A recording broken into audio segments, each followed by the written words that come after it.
اچھا اگر آپ کی پارٹی جیت جاتی ہے تو میئرشپ پہ آپ سب سے پہلے آئیں گے؟ نہیں، وہ تو دیکھیں میئرشپ پہ وہی لوگ آئیں گے جو الیکشن لڑ رہے ہیں یونین کاؤنسل کے. صحیح ہے. یونین کاؤنسل کا چیئرمین ہی کوالیفائی کرے گا. تو پہلی بات تو میں نے کہہ دیا کہ میں میئرشپ کا کینڈیڈیٹ نہیں ہوں. صحیح ہے. اور 35 سال سے کم عمر کا ایک نوجوان ہی آپ کھڑا کریں گے؟ کیے نا 75 پینل میں نے دیے. اب وہ میرے پینل سے بھی ایک میئر آ سکتا ہے. باقی میرے پاس وقت کم تھا، میں نے 4 سال میں یہ گارنٹی دیتا ہوں کہ میرے جو پینل ہیں وہ بیسٹ پینل ہوں گے.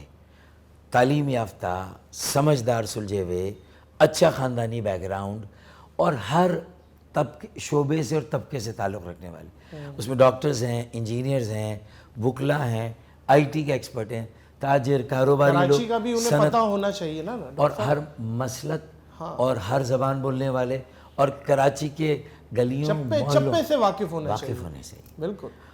کم عمر ضرور ہوں گے. میرا ویژن ہوگا، ان کی انوویشن ہوگی، میری بصیرت ہوگی، ان کی جدت ہوگی.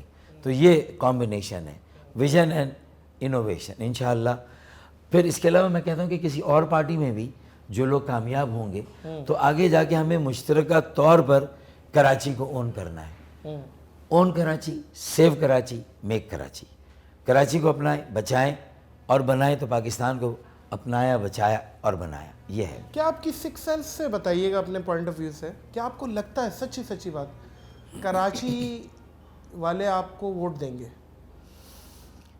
میرے خیال میں یہ کراچی والوں کا بھی امتحان ہے اور میری بھی آزمائش ہے.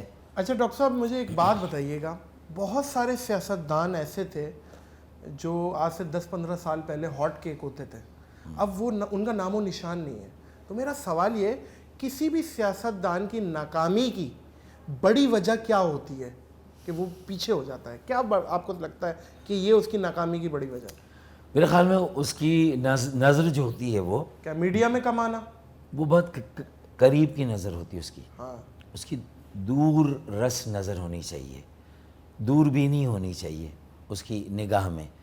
اگر اس کا وہ ویژن نہیں ہے اور وہ صرف عارضی اختیار اور وسائل کے لیے کام کر رہا ہے، ایک گلی میں نالیاں بنا دیں اور پچھلی گلیاں پکی کروا دیں، لیکن اور کچھ سڑکیں بنوا دیں، لیکن نیچے اگر سیوریج کے اوور فلوز ہیں تو 1 سال وہ سڑک چلے گی، پھر وہ بہہ جائے گی. اور اگر اس کی کوالٹی صحیح نہیں ہے، لانگ لائف روڈ نہیں ہے، تو 1 سال بعد ختم ہو جائے گی. ویژن بھی ہونا چاہیے کہ اس شہر ہمیں ترجیحات طے کرنی. کیا پوائنٹس ہیں؟ اگر ایک اسکرین پہ آنا ایک مقصد ہے کہ اسکرین سے آؤٹ ہو کے بھی سیاستدان ذرا آؤٹ ڈیٹڈ ہو جاتا ہے، یہ بھی ایک وجہ ہے یا نہیں؟ سچی بتائیے گا. اسکرین پہ رہنے کے لیے اگر ہم زبردستی رہنے کی کوشش کریں گے نا تو اس میں ہم زیادہ غلطیاں کریں گے. ہاں، اگر ہم شہرت کے بھوکے ہیں اور شہرت کے لیے ہم کوئی نہ کوئی ایسی چیز کریٹ کر رہے ہیں. آپ کو لگتا ہے پولیٹیشین شہرت؟ بہت سارے لوگوں نے کیا نا، ایسے ہوتا ہے. وہ بہت شارٹ لیوڈ تھے نا. سچی باتیں ہو رہی ہیں فاروق بھائی، سچی باتیں کر رہے ہیں. تو پھر وہ تو دیکھیں نا، لوگوں کے دلوں سے اتر جائیں گے نا. میں کسی کا نام نہیں لینا چاہتا، وہ شارٹ لیوڈ تھے. صحیح. ہمیں الیکشن جیتنا ہارنا مقصد نہیں ہونا چاہیے.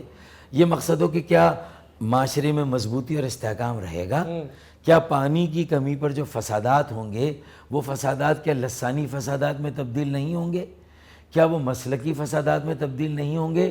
اور بھائی اگر بھائی کا خون کرے گا تو اس کی ذمہ داری پھر کس کی ہوگی؟ کیونکہ ہم نے تو ایک محلے میں پانی دینا ہے اور اپنی یو سی کی سیٹ نکالنی ہے، باقی محلہ ہماری بلا سے بھاڑ میں جائے. میرے خیال میں یہ رویہ ہمیں پورے کراچی کو اون کرنا ہے، پورے سندھ کو بھی اون کرنا ہے، پورے پاکستان کو بھی اون کرنا ہے. اور اس کا آغاز اگر کراچی کی اونرشپ سے ہو تو نتھنگ لائک اٹ میرے خیال میں.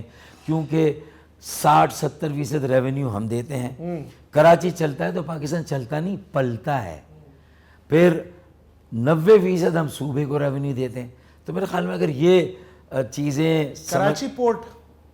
اچھا کچھ لوگ یہ بھی کہتے ہیں نا کہ ہم زیادہ شور مچاتے ہیں کہ کراچی پالتا ہے، کراچی پالتا ہے.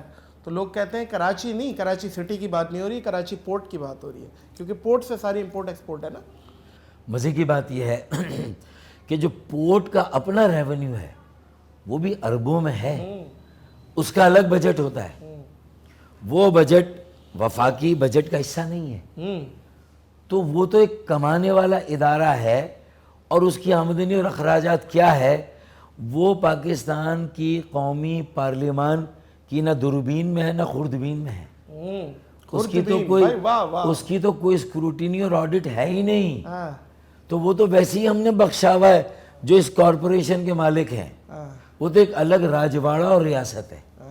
ہم تو بات اس کی کر رہے ہیں جو انکم ٹیکس ہم دیتے ہیں، جو سیلز ٹیکس ہم دیتے ہیں، جو کسٹمز ڈیوٹی ہم دیتے ہیں، جو ہم اس کے علاوہ جو ٹیکسز ہیں، انڈائریکٹ سیلز ٹیکس جتنا ہم دیتے ہیں کوئی نہیں دیتا، اور انکم ٹیکس بھی کارپوریٹ سیکٹر ہو یا تنخواہ دار طبقہ وہ دیتا ہے۔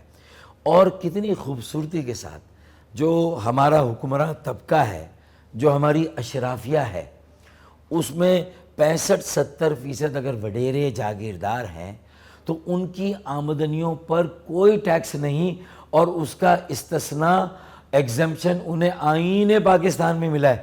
تو پاکستان کے آئین میں کچھ بنیادی ایسے سقم ہیں، ایسی ڈسکریمنیشن اور امتیاز ہے کہ آپ اور میں ٹیکس دیں، ایک فوٹوگرافر، ایک جرنلسٹ میڈیا کا ٹیکس دے رہا ہے، لیکن کروڑوں اربوں کی آمدنی جن کی ہے وہ ٹیکس نہیں دے رہے۔ اور ڈائریکٹ ٹیکس ہونا چاہیے آمدنی کا، انڈائریکٹ ٹیکس کا بوجھ غریبوں پر، مڈل کلاس پر آتا ہے، اور یہی ہماری معیشت کی سب سے بڑی کمزوری ہے۔